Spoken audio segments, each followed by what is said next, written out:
আমরা যারা রোজার পরিপূর্ণ রোজাগুলো রেখেছি, আমাদেরকে আল্লাহ যাদেরকে তৌফিক দিয়েছেন, পুরা রোজাগুলো আমরা কমপ্লিট করেছি। এখন আমাদের জন্য কয়েকটি কাজ বড় জিম্মাদারির সাথে আদায় যদি করতে পারি, তো সারা বছর আমাদের আমল করা সহজ হয়ে যাবে।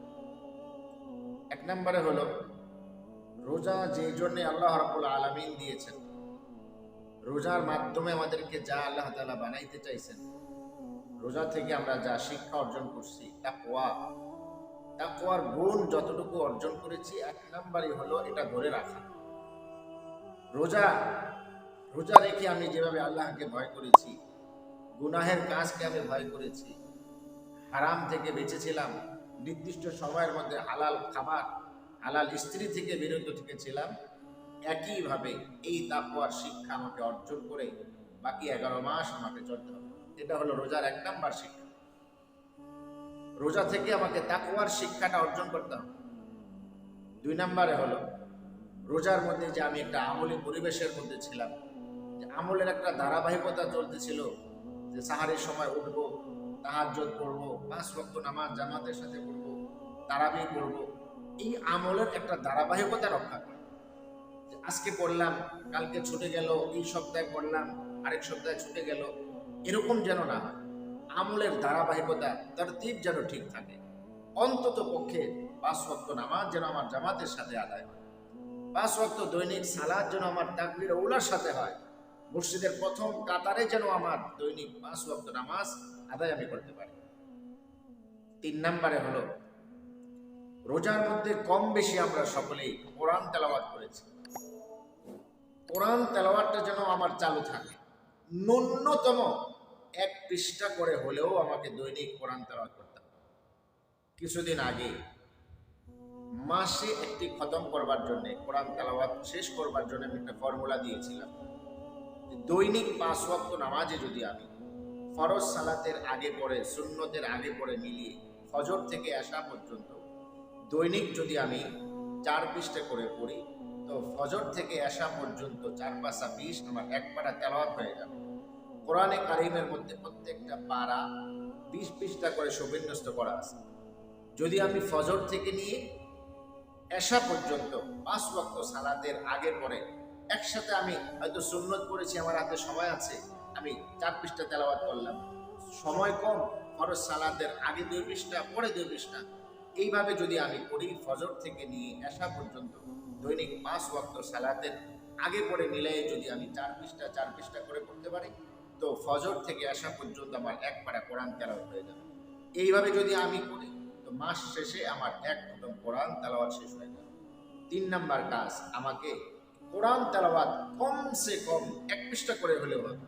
মাসে একটি খতম করতে পারলে তো ভালো। এই 3 নাম্বার কাজ আমাকে করতে হবে। 4 নাম্বার কাজ হলো, অনেকেই মাশাআল্লাহ আলহামদুলিল্লাহ আমরা রোজার সময় তাহাজ্জুদ পড়েছি। কেউ হয়তো তারাবির সালাতের পর 2-4 রাকাত সময় এবং সামর্থ্য অনুযায়ী, শরীরের শক্তি অনুযায়ী পড়ে গেছি। কেউ সাহারের সময়, হয়তো সাহারের আগে নয়তো সাহারের পরে 2 রাকাত হোক অথবা 4 রাকাত হোক, অথবা যে যার সময় অনুযায়ী, সাধ্য অনুযায়ী আমরা পড়েছি। অনেকে আলহামদুলিল্লাহ, অনেকে মসজিদে পড়েছি, অনেকে হয়তো বাসায় পড়েছি। এই যে তাহাজ্জুদে একটা অভ্যস্ত ছিলাম 1 মাস, এখনো যেন আমার এই তাহাজ্জুদটা চালু থাকে।